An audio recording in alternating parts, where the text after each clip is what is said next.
Welcome to the Climate Finance Podcast.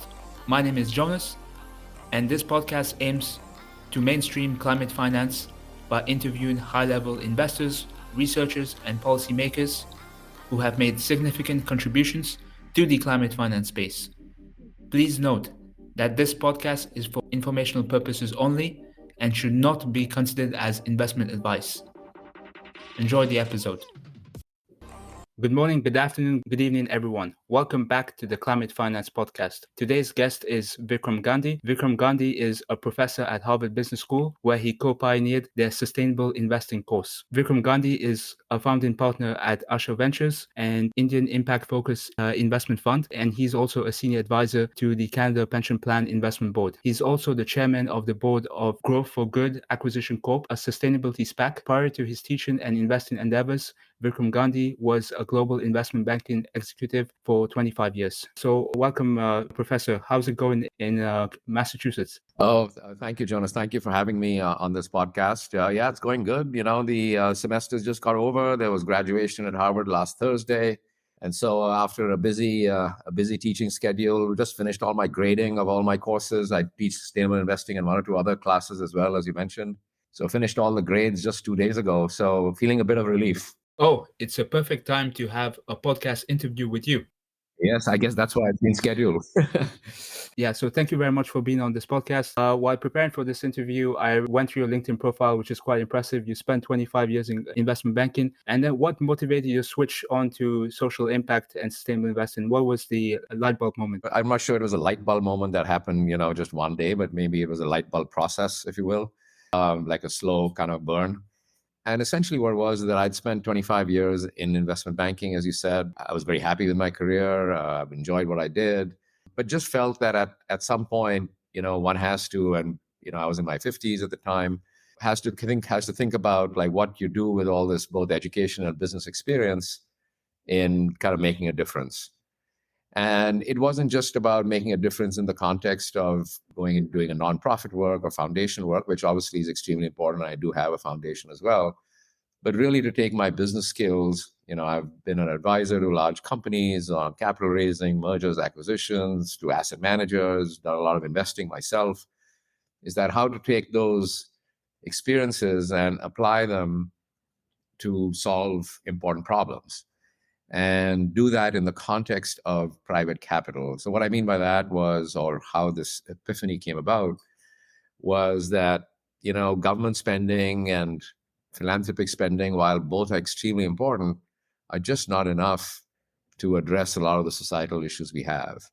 And so therefore, what is the way that one could co-opt private capital to obviously generate, and this is not about woke capitalism or making stupid investments or anything like that, but it's just about like, how do we actually create infrastructures and systems for private capital to invest in areas which will generate the risk-adjusted return that is required for that capital, because it is private capital, it's fiduciary capital, but at the same time can be intentional about making a difference on important issues. And this was in 2012, 13 that I started thinking about these things. Impact investing and sustainability was kind of talked about, but it was really a very peripheral, marginal thing.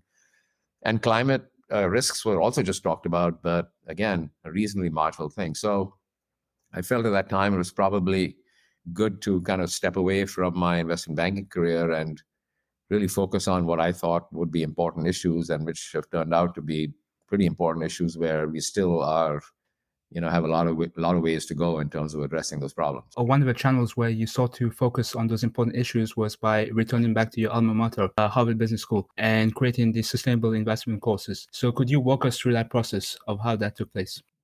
Yeah. So when I actually left investment banking, I basically put, some of my own capital, pretty reasonable part of my net worth, into actually impact investing. And again, this was not charity. I set up Asha Ventures, like you said, and did a few other investments globally, but with the clear intention of generating a market rate return and having impact at the same time. And it was an experiment. So it was, okay, well, I don't know whether you can actually do this or not, but let's see if you can. And I was doing that at the same time. As you said, Harvard Business School is my alma mater. I graduated from there in 1989 with my MBA. my daughter was at HBS at the Harvard Business School in 2013 to 15. So I would, in addition to having visited for various alumni meetings, et cetera, go and visit her on and off. And one of those trips, I was just talking to a bunch of the faculty, including the dean. There is this whole issue of sustainability. There's the issue of climate. We are a business school. And I was asking them really in the capacity of an alumni and a parent more than anything else. Like, what is the business school doing about this? Are there cases about this? Are there courses about this?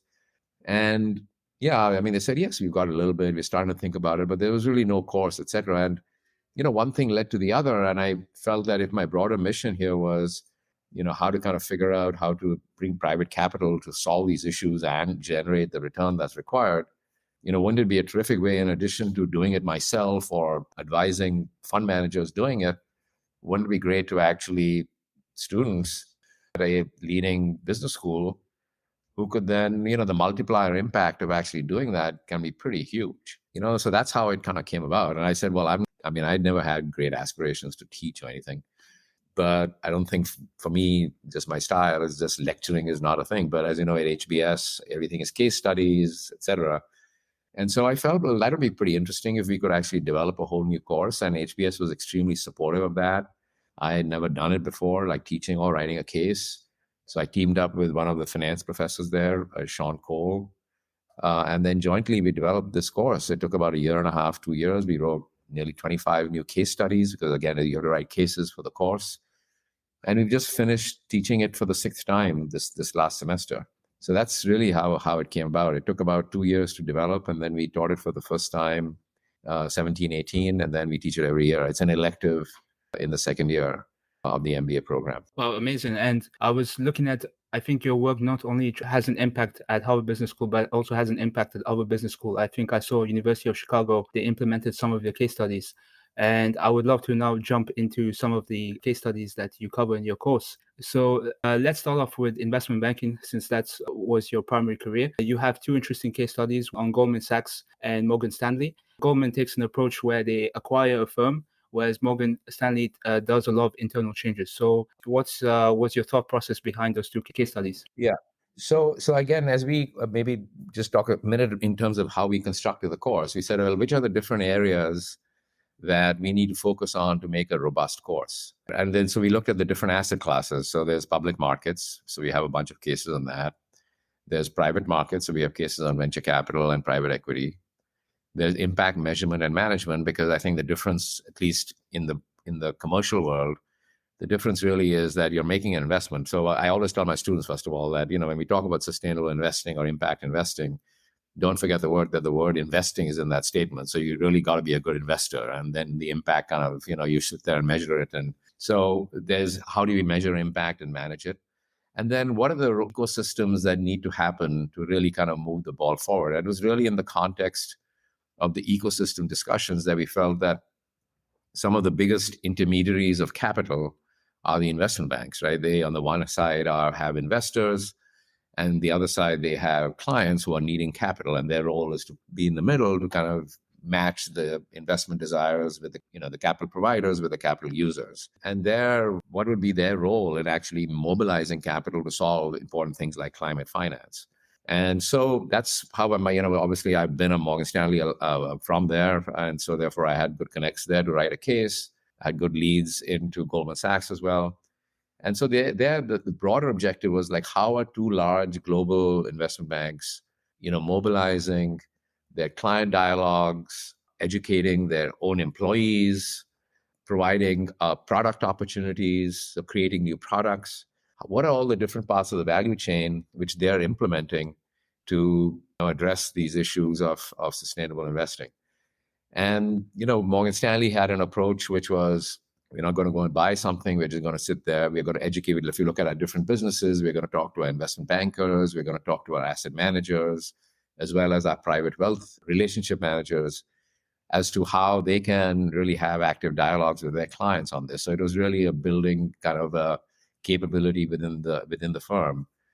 Goldman Sachs too did some of that, but then they had an opportunity to buy a company called Imprint Capital. Now, these cases are a little dated. I mean, things have changed a lot. These cases were nearly 5 years ago. So I'm just giving you in that context. I think both those firms have come a long way in how they address these issues now. But at that time, it was, okay, let's buy a capability, which was really buying a team of people who are basically capable and had been doing this for a long period of time, and then implanting it within Goldman Sachs to have dialogues with their clients.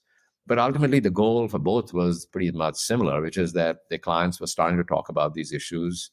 They wanted to advise them and give them good advice. There was a lot of requirements on the part of capital in terms of companies looking to address climate issues and looking for capital investors, growth in private equity and venture capital around that. So that was the genesis of those two cases where, in the last year or two, we've not taught those two cases, largely because they've got a little dated. So the way the case study method works is, cases are meant to be current. There's some cases that work forever, but in sustainable investing, as you know, things are changing every 3-6 months. And so we are constantly writing new cases, updating cases. So I think in those two situations, we'll be writing more updates going forward. So next, we move on to private equity. There were two interesting case studies, one on Generation Investment Management, which was a firm set up to focus solely on sustainability. And then the next one is TPG, which is a pre-existing private equity firm which moved into sustainability and impact investing. What was your thought process behind those two? So let me take the second one first, because actually Generation is less in private equity there. They have now a private equity firm, but they really were more in public markets. So we can talk about them in the context of public markets. But TPG, but I started looking at this in 2012, 13. They were impact funds. In fact, even Asha Ventures is an impact fund. And there were most of the impact funds, even 75, 80% of them, even at that time. While whenever you say impact, people think it's some sort of concessionary capital. It's just not the case. Or at least that's not the intent. But all the funds were really small. It was like 30 million, 40 million, which again, it's important, but it wasn't necessarily moving the needle. Again, if you zoom out and think about the bigger picture, which is solving important societal issues or using the UN Sustainable Goals as a basis for that. And so TPG was the first firm that actually a mainstream kind of large global private equity firm that actually launched an impact fund, which was called TPG Rise. So the case was really about their first investment in a company called Everfi, which is a SaaS kind of software company. And they produce content to help reduce alcohol addiction, sexual harassment, improve financial literacy at colleges, universities, and at the workplace. And so there's a huge potential underlying impact of that. So they were the first fund to do it. And, their investors are institutional investors. They're not doing this for any great social, impact is important to them, but they need to generate the return because of their fiduciary obligations. So this is the first time that a fund did or was looking to do impact investing at scale. They started raising nearly $1 billion fund, but it ended up being a $2 billion fund. Again, this was in 2017, 18. And the purpose of that case was to really focus on, how do you actually create a new large-scale impact? And we still teach that case, by the way, because it's an important case. Large-scale impact investing fund. But then also, how do you measure impact? The key focus of that particular case was TPG, along with, they formed a firm called Y Analytics, which is a nonprofit firm, to really kind of establish, how to measure impact. Because that's always and still is a big issue where, you can measure financial returns like ROEs, IRRs, ROAs, margins, growth, and you can compare those. But how you measure impact, how you think about that, how you compare it across investments is still a work in process. I think it made a lot of progress. But they had come up with this very neat mechanism called the impact multiple of money, where they essentially, just like you take your financial projections and try and create, what is my return? In the same way, they look at investments and say, how do we create a return or calculate a return, a social return? So an impact return. So the impact multiple of money was that if I invest one, what is the multiple of impact that I have? And if it crosses a certain threshold, then I'll make the investment. So that case was about that. From 2 billion, they've now, I think, if I get my stats right, they're nearly at 17 billion today, including a massive climate finance fund. So Rise Climate is a huge fund that they've launched since a lot of your focus on these podcasts on climate, which is really looking at climate solutions around the world. And so we are in the process perhaps of refreshing our case, but really focusing on on climate impact issues. So that was a very cool case where, looking at a large firm thinking about impact. And as a result of what they did, quite a few other large private equity firms started following suit and creating impact funds. The other side of the spectrum was Generation, which you mentioned. They really were a public market investor. I mean, they were set up in 2004, way before any sustainability or anything else was talked about.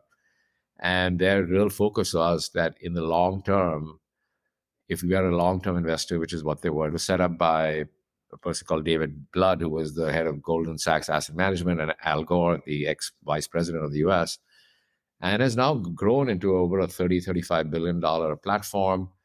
But their focus was to really invest in companies that they think are sustainable long-term in the public markets. That's how they started. Now they have a private equity arm as well. And there too, we really focus that case that we have right now is an investment they made in Deere, the agricultural equipment company, where they initially made the investment because Deere was improving agricultural yields, what was great for farmers, better for food production, et cetera. And then the case talks about how at the current time, they're reevaluating that investment because of the potential negative emissions that come from agriculture. And is Deere really assisting in that, or in deforestation, et cetera? Not that Deere sells kind of equipment to deforestation companies or initiatives, but investing in a agricultural equipment company, given the agricultural concerns that we have around emissions and deforestation, is that a long-term sustainable strategy or not? So the case really talks about you had an investment which was highly sustainable at one point and generated good returns, but then you have to keep on evaluating how investments are doing, both from a financial standpoint and a sustainability standpoint. And Generation still is a very important player in this field. They're a big thought leader. They've provided a lot of financing and support for various institutions to improve impact measurement techniques, to look at CO2 emission calculations. They're very committed to this whole area. So therefore, having a case on them for our class and for our students was very important. If we stay on the public markets track here, there are two more interesting case studies. One is on State Street Global Advisors with the first gender diversity ETF back in 2015, so back in the old days. And the second one is on BlackRock. So could you delve into that, please? Yeah. So again, I think those are public markets opportunities, as you rightfully said, Jonas. And so, their objective of the State Street case was twofold. One was to gender, apart from climate, gender is a big issue, for moving the needle on societal issues. And so investing in companies that are more progressive on that front. Again, a lot of academic research has suggested that investing in companies or companies that have more diversity at the board level or senior management level, gender and other forms of diversity, actually end up with better investment decisions. And so, from that perspective, it was important that we have a case on that to kind of have that discussion around. And so State Street, again, was an important kind of component to that. And the ETF that we talk about in that, called SHE, still trades on the New York Stock Exchange. The other goal of there was, again, this is an investing class. I mean, it's a finance class. We do a lot of numbers. We do a lot of analysis, a lot of debates and discussions within the class, whether an investment makes sense from a financial standpoint. So, there was that ETFs, is given that passive investing is becoming such a huge component of the overall public markets. A goal of that case was really, and it still is, like, what is an ETF? How is it constructed? What are the kind of components that go into that? So that was really about that issue. And then on BlackRock, again, well, BlackRock, like State Street, is a very, very large passive player. This one was about a more active strategy. So, impact originally and even now is still to some extent associated with the private markets, that if you own something, you can have more of an influence. Another side of that was the BlackRock story, which is like in investing in medium-sized or even medium to small companies, publicly traded, that there potentially is huge impact opportunities there because you can engage with managements in a big, meaningful way, as well as that a lot of times companies, when you don't look at it from a sustainability lens, companies may be undervalued and there may be a lot of upside. So that was less about, making a difference, but it was more about, like, is this better investing? Again, one last point I'll make on this, which is that whether it be public markets or private, the key question with people comes to mind is, well, can you do both, which is generate the return and have impact?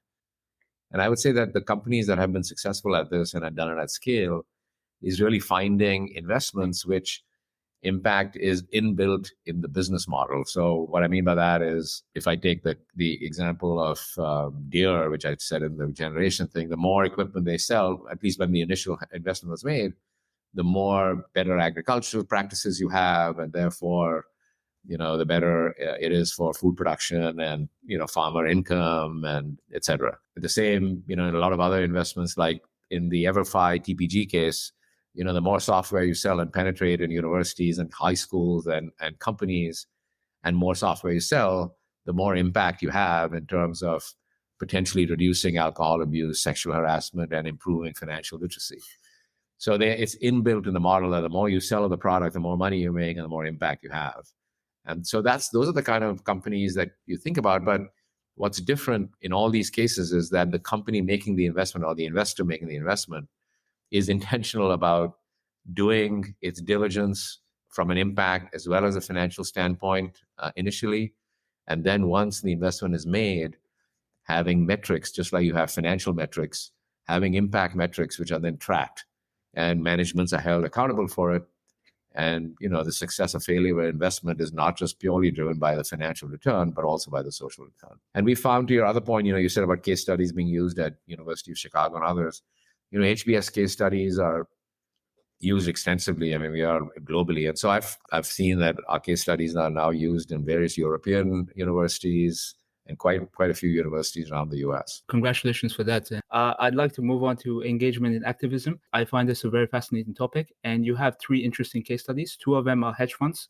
One is Engine Number One, which had a very interesting proxy fight with ExxonMobil. The other one is Jana Partners, which was an established firm that set up an impact fund.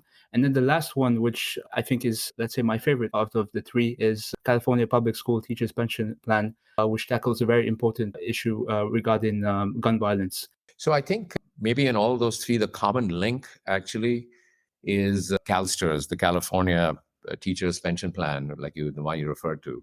They're the second largest pension plan in the US, second largest one in California. And for them, again, they have a fiduciary obligation to, generate, I think their target return is 7% per year on average over a long period of time.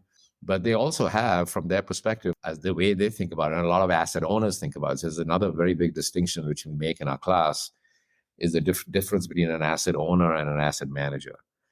So all the cases that you just mentioned, Engine One, Jana Partners, and the third one, CalSTRS did directly, those are asset managers. The actual biggest investors alongside those asset managers are asset owners like CalSTRS. And the motivation for CalSTRS is that they're a long-term pension plan, right? So when they talk about a quarter, they're talking about 25 years. They're not talking about 90 days. And so if they don't factor in important things like climate risk, societal risk, good governance into their investment process, they probably may not be making the best investment decisions. And so for them, actually, a lot of these societal issues and capital allocation decisions are actually really important.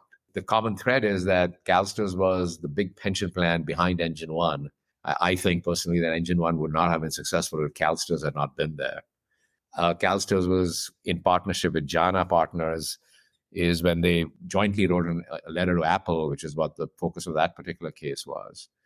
So they, as an asset owner, say, like, long term, there are a lot of risks in this world, and I, as an investor, have to kind of make sure that, I'm being pretty aggressive on managing those risks. So let's take one by one real quick. So Engine One, basically felt that Exxon was, well, a very fine company and one of the leaders in the business and one of the best technologies in the business, was really focusing on capital allocation decisions, which were not factoring in that over a long period of time, there is a climate issue.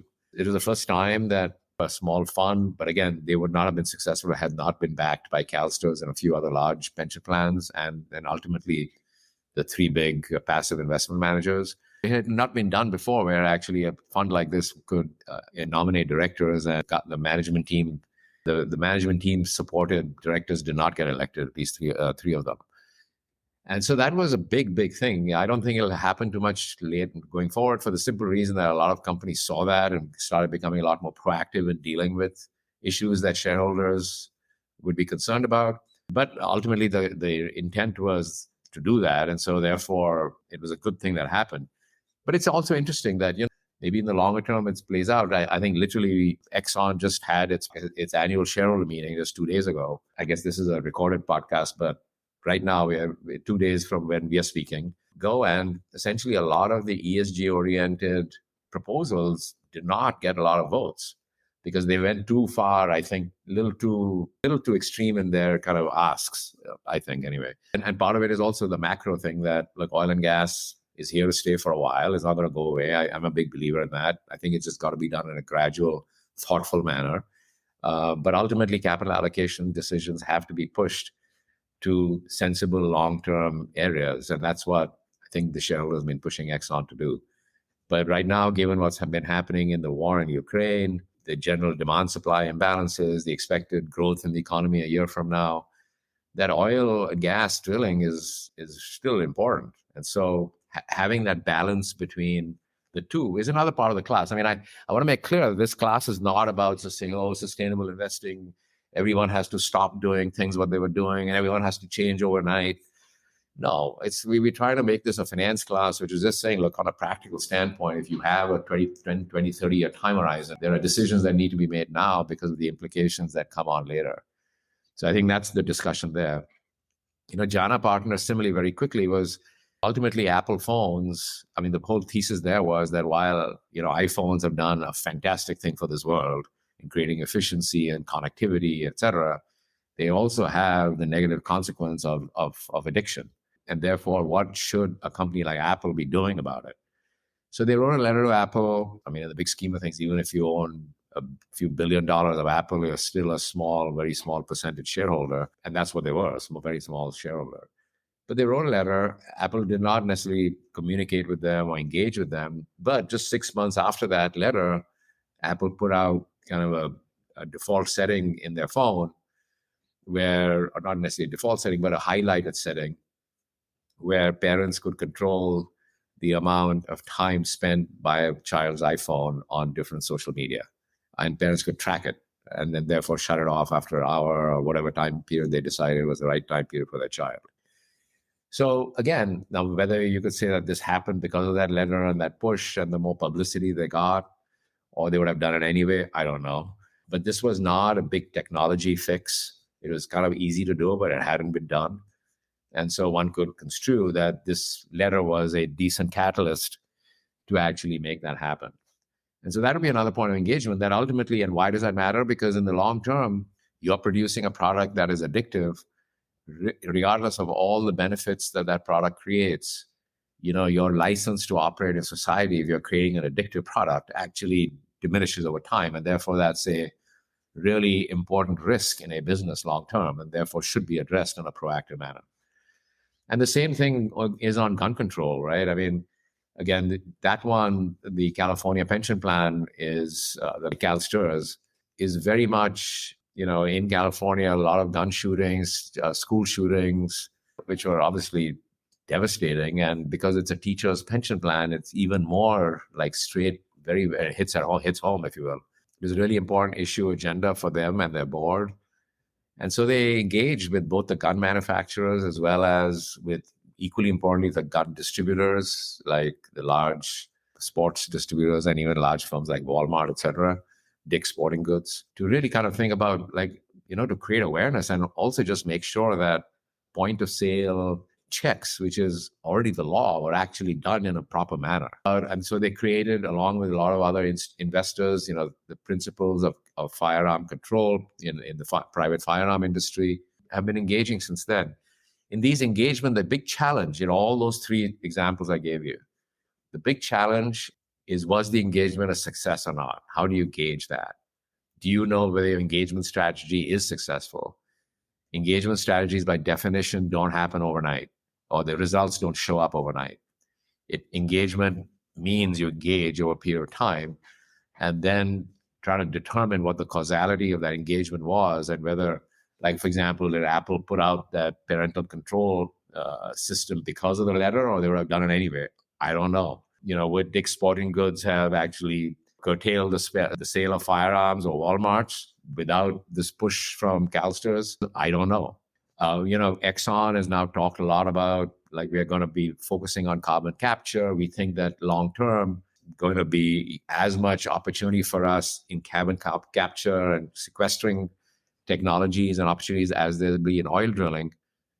Now, would they have said that anyway, or did they say that because now they've got a few board members and Engine One and the presidents that says? I don't know. But I think it's important that ultimately, and that's why I started this point with asset owners versus asset managers. For asset owners that have a 25 plus year time horizon, engagement and engaging with companies is a critical part of their investment process. And so therefore, educating students or having them discuss and debate these issues is important from our perspective. Now we've discussed asset managers, asset owners. I would like now to move on to, let's say, the corporations, the corporate managers. And you had two interesting case studies. One is on Ford Motor Company issuing a green bond, and the other is Total Energies with their corporate venture arm. So let's take the Total Ventures arm first, because it's more like from an investor perspective. So one of the big areas is, and we want to make sure we covered that in our course, is corporate venture capital. So in fact, all the large energy companies, so Total is just like Exxon, is another large energy company, is one of the big five in the world. And they have set up these corporate venture capital arms whose goal is to go and invest in companies potentially that disrupt the main business, right? And so we want to make sure that in our course, and this is a much more recent case that happened last year, a year or two, was to actually talk about what is corporate venture capital, how is it structured, why is it different than typical venture capital, because 100% of the money is coming from the parent company. The incentive systems for management team may be different, the investing team. And then what is the objective, right? I mean, in a typical venture capital firm, it's like you make the best risk-adjusted returns over time. Or if it's an impact arm, you have the best risk-adjusted returns over time with impact. But in this case of a corporate venture capital arm, the goals could be not just returns, but a strategic goal, which could be in conflict with the returns goal. So that was one broad area here, because I think it's important that students understand that. I mean, corporate venture capital is actually the biggest in the tech industry and the pharma industry over time. And the second was to really look at a specific investment. So that case is Total investing in a hydrogen truck manufacturer called Hyzon. And the idea there was that, hydrogen for large transportation like trucks over the period of time could be a very good and important alternative to carbon-based fuel. Investing in that company would give them a lot more exposure, understand how that works, but then also test it out by converting some of their gas stations all around France and put hydrogen kind of filling stations there in addition to the typical gas filling and diesel filling stations. So that was the goal of that. And so, the idea really there was that there's a strategic goal here as well as there's a financial goal. Then at some point, the company wanted the corporate venture capital arm wanted to settle their investment with the strategic, the department that had, would benefit from this in terms of having this technology there. Would they be willing to sell it or not? And therefore, how you manage these potential conflicts was kind of the goal there. But the idea for Total was to really get exposure to hydrogen and hydrogen kind of transportation systems, which would then feed into their distribution network. So that was that. And then the other piece, so when I talked about like stepping back in the course, while most of these, all of them, in fact, that I've talked about till now have all been around equity investing, whether it be public markets, venture capital, or private equity. The fixed income markets obviously are huge, even bigger than the private equity market. So the Ford case was written from that perspective, that really helping students understand what is a green bond, why do companies issue green bonds or sustainability linked bonds, who invests in these bonds, what are their investment criteria, and then how does a company like Ford, which could issue any regular bond, why do they issue a green bond? So this Morgan Stanley is one of their key relationships. It came through them, and so we had talked to Ford, and so the goal of that particular case was that, look, the green bond market has been growing dramatically. The sustainability linked market has been growing dramatically. There's more and more demand there, both from an investor and issuer standpoint. But still, it's maybe $2-3 trillion for a fixed income market that's over $100 trillion. It's really a bucket, small drop in the ocean. So the idea there was like, okay, well, what's holding it back? Where does the industry go? So two goals there. One is, what is a green bond? How do you structure it? Who buys? Who sells? Et cetera. And the second was, how do we actually bring more fixed income capital into the areas of climate finance at scale, but still having them generate the risk-adjusted return that they require. Professor Vikram, I've really enjoyed this interview so far. I'm really impressed with all the case studies that you've written. But now I would like to move this interview into your investment engagement. So there are two main ones. There's Asha Impact Ventures and there's Growth for Good Acquisition Corp. I'd like to know how and why you set up these investment structures. So I think part of, for me, this also, doing my investing, and it was even before I started teaching. So we focused on the teaching part, but that's one aspect. But for me, actually investing in these areas, and both from a financial perspective as well as an impact perspective, is really important and interesting. And it's also important for me that do not just like talk about it in a hypothetical sense or, like a paper or a case, but actually do it myself, because I think that's important. You always have to, in my view anyway, be a practitioner in addition to being an academic. So if I took the two, they're quite different. So Asha Impact is, I grew up in India, I'm from there. If you think about the UN Sustainable Goals, the 17 Sustainable Goals, all those problems exist in India at scale. And quite honestly, if India does not move the needle on those 17 issues, the world will not reach the sustainable goals. And you're from Mauritius, all the coastline issues and all that, which come not just in Mauritius, but in the Indian coastline. It's just so many cities out there which could go underwater if proper care is not taken. So for me, it was, okay, well, how can I then channel private capital to generate returns but impact at the same time? So Asha Ventures, I set that up. I did it with my own money. It was reasonably successful. We had good exits, and really good financial exits and impact exits. Then I got a bunch of family offices involved. It was very successful doing that. Now I've got a fund. So it's gone from like a single family office, multiple family office, to a fund. And the goal, the objective there is very simple, which is the investment criteria, if you will. It's venture capital, it's Series A or Series B. So not just total startups, but one stage later where there's some business model, there's some revenues, but they need scale up capital. And the companies we invest in are targeting consumers. So it's typically B2C companies targeting consumers who are earning between $3,000 and $8,000 a year. So this is not the poorest of the poor, because I think there it's very hard to make business models around it. That's where government and philanthropic spending comes in. But it's one level above that, where there is massive opportunity in a place like India. There are nearly 300-400 million people who fall in that income bracket. They're completely underserved. They've got increasing aspiration. So we've got companies in financial inclusion, like low-end mortgages, loans, insurance. So in the whole financial inclusion, so if you're using fintech and technology to kind of make that happen. We've got investments in healthcare, again, health tech, ed tech.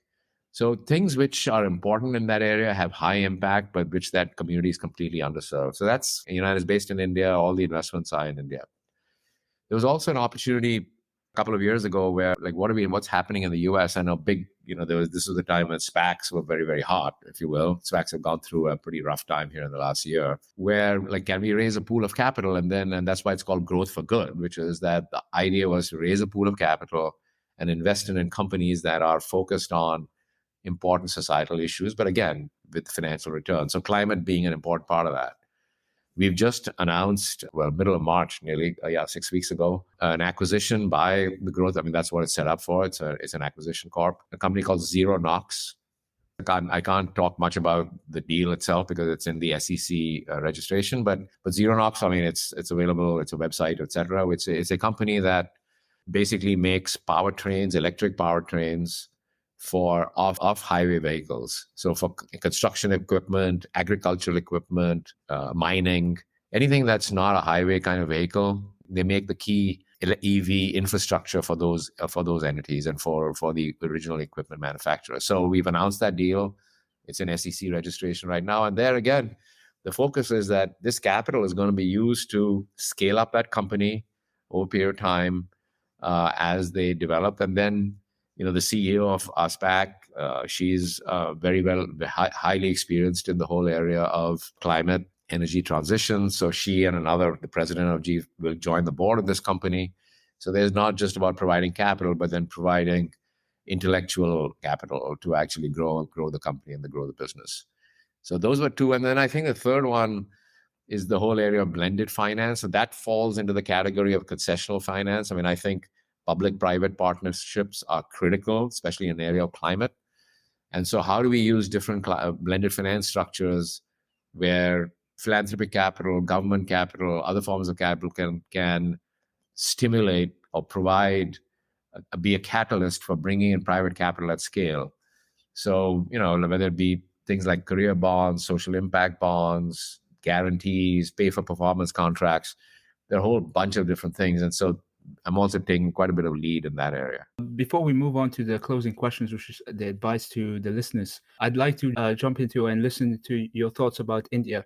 You mentioned I'm from Mauritius, but I'm also of Indian origin, and I'm always trying to learn more about India. I saw that you were at one point helping out the Ministry of Finance. You also just completed a teaching module with Harvard Business School in India. And you've also written some interesting case studies regarding doing business in New Delhi and microfinance in India, which has a climate tech component, especially with they have loan products related to solar lights and water purifiers. And also, I saw you had some interesting stuff, joint ventures in India, which could be relevant to climate tech. But overall, your thoughts about India?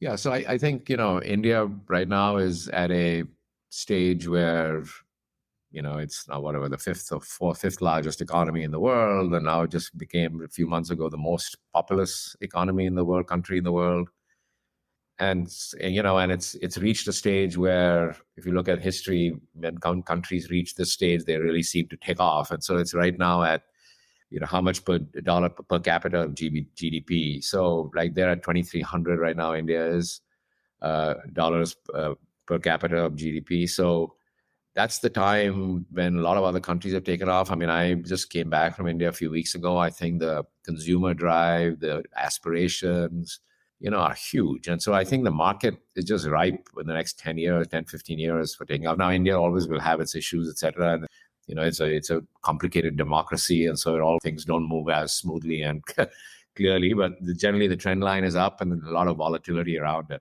That's part of the reason why I got involved with the Canadian pension plan. We have a huge portfolio over there now. It went from zero to, depending on the day, it could be anywhere between $15 to $20 billion across all asset classes. And it's an important part of what my advising to the Ministry of Finance at that time, which I don't necessarily do right now, but it was at the time, was around how to create structures in attracting foreign direct investment. So I think that's an important piece. So it's like two barbells. On the one side of the barbell is bringing in large pools of capital like pension plans to infrastructure, to real estate, to private equity, public markets, all the big asset classes. And the other side of the barbell is that there's a lot of stuff happening on the ground at bottoms up kind of investing, which is what Asha Ventures is. I mean, there the typical investment size is $4 to $5 million per transaction. But it's like building out the entrepreneurial ecosystem. But having said that, India has the most poor people in the world. India has got the most polluted cities in the world. It's got a coastline that has got huge risk associated with it. As we've seen in the whole issue of the impact that climate will have on the poorer populations is going to be disproportional. And therefore in India, the impact is going to be hugely disproportionate if nothing is done about it. And so I think there's tons to be done there. But to be done there both from better spending in terms of philanthropic and government spending, but also really using private capital to harness a lot of these activities. So generally, I think the whole area of sustainable investing, dealing with climate issues, I'm actually developing a new course, which I'm going to offer this year, is called Developing While Decarbonizing, India's Path to Net Zero, which is that, unlike what's going on maybe in the US or Europe, is where climate is obviously a very important issue. The climate decarbonizing and climate issues in the context of growth and development, where still you have 200-300 million people living in poverty, if not more, is, where there's energy poverty, there's all kinds of other poverty that you can't just apply the formulas that are done elsewhere. And then the other question is who's going to pay for it? The whole social justice issues rather, I would say. So I think that they're developing a whole new course on that, because I think the actual opportunities for students and the risks associated with that and the policy issues associated with that are quite different than they perhaps are in the OECD. Yeah, I really like this title, Developing While Decarbonizing, and I'm really looking forward to your future case study publications on this. We're now reaching the near end of this interview, and I really enjoyed it. I would like to hear your personal advice to the listeners. On one hand, they could be investors. On the other hand, they could be young professionals and students. So I think the mindset, even for me, when I was going up in my career, as well as an investor till maybe 5-10 years ago, was that, look, you just have a mono track. Like, investors are focused on risk adjusted returns. And if I look at students, if that's the other category listening here, is that it's very mono track, is that I'm going to focus on my career, and I'm going to focus on whatever is important to me from a career perspective, or building out my family, etc. And my only advice is that you don't have to be thinking linear. It doesn't have to be either or, that you're, doing well and you can't be doing good at the same time. And that if you do well, then as I said, you can't be doing good. Or if you're doing good, you've got to sacrifice the doing well part. I mean, my experience in the last 5-10 years has been that that's not necessarily the case. From an academic perspective, there's still more research to be done to completely prove that. So I can't necessarily prove it. In the public markets, we have been able to prove it. The private markets, still early days. But I do think that, for all of you, I would just say that, look, there's lots of money to be made in terms of returns, but there's a lot of good that capital can do at the same time. And therefore, let's not miss that opportunity where you have to put that extra effort. As it is, investing is difficult. Then on top of that, you put sustainable investing, it becomes that much more difficult. But at the same time, it's just so much more interesting and so much more satisfying that I would encourage anyone who's listening to this to kind of explore that area. And also from a career perspective for younger students, that as you are thinking about a career, you don't have to wait 30 years from now and say, okay, once I'm reasonably successful in whatever I want to do, then I'll start thinking about how I make a difference. I think you can start doing that from day one without actually sacrificing anything from a career perspective. Thank you very much, Professor Vikram Gandhi. I really appreciate your thought leadership and your wisdom that you've shared with us today. Have a great day in Massachusetts. Thank you so much for having me, and good luck with everything. Thank you for listening to another episode of the Climate Finance Podcast. For future episodes, please join our mailing list on www.climatefinance.xyz. I repeat, www.climatefinance.xyz. See you at the next episode.